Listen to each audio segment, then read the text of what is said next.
Hi అండి, అందరికీ నమస్కారం అండి. Welcome back to latest updates. ప్రతిరోజు గవర్నమెంట్ నుంచి వచ్చే ప్రతి అప్డేట్ని మీరు ముందుగా మన ఛానల్ ద్వారా తెలుసుకోవాలనుకుంటే కనుక ఛానల్ని తప్పకుండా సబ్స్క్రైబ్ చేసుకుని పక్కన ఉన్న బెల్ ఐకాన్ని ఆన్లో పెట్టుకోండి. అలాగే వీడియో నచ్చితే కనుక ఒక లైక్ చేయండి, మీ ఫ్రెండ్స్ అండ్ ఫ్యామిలీ మెంబర్స్కి షేర్ చేయండి. ఎవరికైనా వీడియో తెలియని వాళ్ళు ఎవరైనా ఉంటే మీ ద్వారా తెలుసుకునే అవకాశం ఉంటుంది కాబట్టి. ఓకే ఫ్రెండ్స్, అలాగే వీడియోని ఫస్ట్ నుంచి వరకు చూడండి, అలా అయితే మీకు వీడియో అనేది డీటెయిల్గా అర్థమవుతుంది. మరి ఇవాళ వీడియో ఏంటంటే, రాష్ట్ర వ్యాప్తంగా ఎవరైతే రైతులు ఉన్నారో వారందరికీ కూడా రైతు భరోసా అమలుపై ముహూర్తం అయితే ఖరారు చేసేసారండి. దీంతో పాటుగా రాష్ట్ర వ్యాప్తంగా ఉన్న మహిళలందరికీ కూడా ఉచిత బస్సు పైన క్లారిటీ కూడా వచ్చేసింది అనమాట. ఈ విషయాలంటే మనం వీడియోలోకి వెళ్ళి డీటెయిల్గా తెలుసుకుందాము. మరి వీడియోని ఎక్కడ స్కిప్ చేయకుండా చూసేయండి. ఏపీ ప్రభుత్వం పలు కీలక నిర్ణయాలు అయితే తీసుకుంటుందండి. ఎన్నికల సమయంలో ఇచ్చిన హామీలపైన దృష్టి పెడుతుందన్నమాట. సరైన సమయంలో పథకాలను అమలు చేసేందుకు ఫోకస్ అయితే చేస్తుంది. పాలనా పరంగాను కీలక నిర్ణయాలకు సిద్ధమవుతోంది. జమిలీ ఎన్నికల ప్రచారం వేళ ముందస్తు నిర్ణయాలు అవసరమని కూటమి నేతలు భావిస్తున్నారు. దీంతో ఈ నెల 20న జరిగే మంత్రివర్గ సమావేశాల్లో పలు నిర్ణయాలకు ఆమోదం తెలిపే అవకాశం అయితే ఉందండి. దీంట్లో ముఖ్యంగా అయితే రైతు భరోసాకి ఆల్రెడీ బడ్జెట్లో నిధులు అయితే కేటాయించేశారు. మరి ఈ నిధులని ఎప్పుడు విడుదల చేయాలని చెప్పి ఎల్లుండ జరిగే 20వ తారీఖున జరిగే మీటింగ్లో అయితే నిర్ణయం తీసుకోబోతున్నారు అనమాట. దాంతోపాటుగా రాష్ట్ర వ్యాప్తంగా మహిళలు ఎంతగానో ఎదురు చూస్తూ ఉన్నారు ఉచిత బస్సు కోసం. ఈ ఉచిత బస్సు పైన కూడా వెంటనే ఒక నిర్ణయం అయితే వచ్చే అవకాశం అయితే ఉందండి. అయితే నేడు జరగాల్సిన ఏపీ మంత్రివర్గ సమావేశం 20వ తేదీకి వాయిదా పడింది. మామూలుగా అయితే మంత్రివర్గ సమావేశం ఈ నవంబర్ 18కి జరగాల్సి ఉంది. కాకపోతే దీన్ని 21వ తారీఖుకి వాయిదా వేశారండి. కొన్ని కారణాల వల్ల ఇది వాయిదా పడిందనమాట. అసెంబ్లీ సమావేశాలు జరుగుతున్న వేళ ఈసారి మంత్రివర్గంలో కీలక అంశాలకు చర్చ వచ్చే అవకాశం ఉంది. ప్రధానంగా రాష్ట్రంలో కొత్త పాలసీలతో పాటు కొత్త పెట్టుబడుల కోసం ప్రభుత్వానికి వచ్చిన ప్రతిపాదనలపైన నిర్ణయం కూడా తీసుకోనున్నారండి. అవే అసెంబ్లీలో ప్రవేశపెట్టాల్సిన బిల్లులకు ఈ సమావేశంలో ఆమోద ముద్ర కూడా వేయనున్నారు. అదేవిధంగా సూపర్ 6 హామీల అమలుకు మంత్రివర్గం చర్చించి పలు నిర్ణయాలు అయితే తీసుకోబోతున్నారు అనమాట. ఇప్పటికే కూటమి ప్రభుత్వం ఉచిత గ్యాస్ కోసం అయితే పథకాన్ని అయితే అమలు చేస్తుంది. బడ్జెట్లో రైతులకు 20,000 అమ్మకు వందనానికి నిధులు కూడా కేటాయించారు. అయితే పూర్తి స్థాయిలో ఇంకా అమలుకైతే డేట్ అయితే ఫిక్స్ చేయలేదు కాబట్టి ఈ డేట్ను తొందరలోనే ఫిక్స్ చేయాలని చెప్పి ఈ బడ్జెట్ సమావేశాల్లో అయితే మరి ఈ రైతులకు ఇవ్వబోయే రైతు భరోసా అన్నదాత సుఖీభావ పథకానికి గాను ఇవ్వబోయే 20,000 రూపాయల గురించి ఏ తేదీన రిలీజ్ చేస్తామో అనే దానిపైన క్లారిటీ అయితే ఇవ్వబోతోందండి. ఈ 20,000 రూపాయలని 2 దశల కింద ఇవ్వనున్నారన్నమాట. అంటే 2 విడతల కింద ఇవ్వనున్నారని చెప్పి ప్రభుత్వం అయితే వ్యక్తం చేసిందండి. దీంతో పాటుగానే మనకి కేంద్రం ఇచ్చే PM కిసాన్ నుంచి వచ్చే డబ్బులు 6,000 రూపాయలు అయితే ఆల్రెడీ ఇప్పటికే రిలీజ్ చేసేసారు. అవి వాటితో పాటు రాష్ట్రం ఇవ్వబోయే మొదటి విడత కింద ఈ 7,000 రూపాయలు ప్లస్ 6,000 రూపాయలు కలిపి 13,000 రూపాయలు రైతులకి అకౌంట్లో ఏ డేట్న వేస్తామో అనే దానిపైన క్లారిటీ అయితే ఇవ్వబోతున్నారన్నమాట. ఎప్పటి నుంచి రైతులు ఎంతగానో ఎదురు చూస్తూ ఉన్నారు ఈ అన్నదాత సుఖీభావ పథకం యొక్క డబ్బుల కోసం. ఈ డబ్బులు మరి ఎప్పుడు ఇవ్వాలని చెప్పి డేట్ ఎప్పుడు ఫిక్స్ చేశారు అన్నది మనకి 20వ తారీఖు అయితే తెలియబోతుందండి.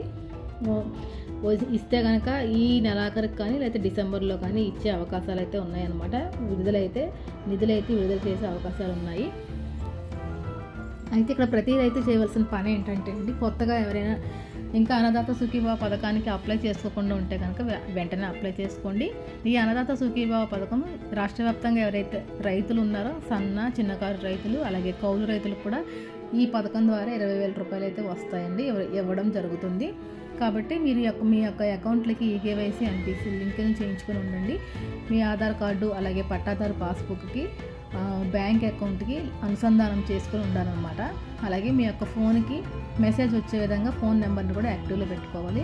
మీ యొక్క బ్యాంక్ అకౌంట్ కూడా యాక్టివ్లో ఉండాలన్నమాట. గవర్నమెంట్ వారు డబ్బులు రిలీజ్ చేయగానే ఎలాంటి ఇబ్బంది లేకుండా మీ అకౌంట్లో డైరెక్ట్గా వచ్చి పడాలంటే కనుక మీరు ఈ KYC NPC లింకులు కూడా కరెక్ట్గా చేసుకుని అవి యాక్టివ్లో ఉన్నాయో లేదో కూడా ఒకసారి చెక్ చేసుకోవాలి. ఇవన్నీ చేయాలంటే కనుక మీరు వెంటనే మీ యొక్క సేవా కేంద్రాలకు కానీ లేకపోతే మీ గ్రామాల్లో ఉన్న రైతు భరోసా కేంద్రాలకు కానీ వెళ్ళి చేసుకుంటే అక్కడ మీకు చెప్తారండి. దాంతో ఒకసారి చెక్ చేసుకోండి. అక్కడ రైతు భరోసా కేంద్రాల్లో సహాయకులు ఉంటారు, వారి ద్వారా మీరు తెలుసుకోవచ్చు అనమాట.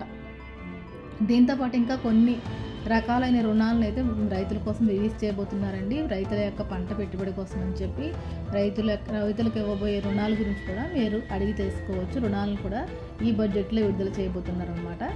అలాగే మీ యొక్క పంటకి ఈ క్రాప్ చేయించుకోవాలండి. మీరు ఈ క్రాప్ నమోదు చేయించుకోవడం వల్ల, ఈ క్రాప్ అనే వెబ్సైట్ ద్వారా మీరు మీ పంటకు నమోదు చేయించుకోవడం వల్ల మీ యొక్క పంటకి ఎప్పుడైనా ప్రకృతి వైపరీత్యాల వల్ల నష్టం వాటిల్తే మరి పంట నష్ట సాయం ఇన్పుట్ సబ్సిడీ ద్వారా వస్తుంది. దీంతోపాటు మీ యొక్క పంటకి కావాల్సినటువంటి ధాన్యాలు, విత్తనాలు, ఎరువులు, అలాగే వ్యవసాయ రంగానికి సంబంధించిన పనిముట్లు కూడా మీకు చక్కగా సబ్సిడీలో లభిస్తాయి అన్నమాట.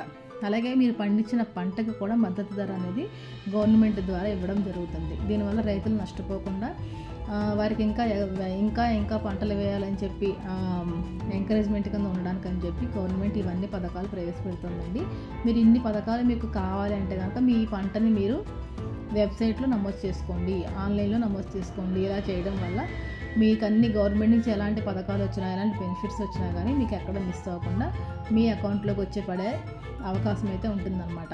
ఎక్కడైనా ఎవరికైనా ఇబ్బంది ఉంటే కనుక ఆ ఇబ్బందిని వెంటనే సరి చేసుకోండి. గవర్నమెంట్ వారు ఎప్పుడు డబ్బులు రిలీజ్ చేస్తే అప్పుడు మీకు అవి వచ్చి డైరెక్ట్గా అకౌంట్లో పడతాయి అన్నమాట. దీంతోపాటు మొన్న వరదల కారణంగా కొన్ని జిల్లాల్లో అయితే రైతులకు పూర్తిగా పంట నష్టం అయితే జరిగిందండి. వారికైతే చాలామందికి డబ్బులు పంట నష్ట రూపంలో ఎకరానికి 17,000 రూపాయలు అకౌంట్లో వేయడం జరిగింది.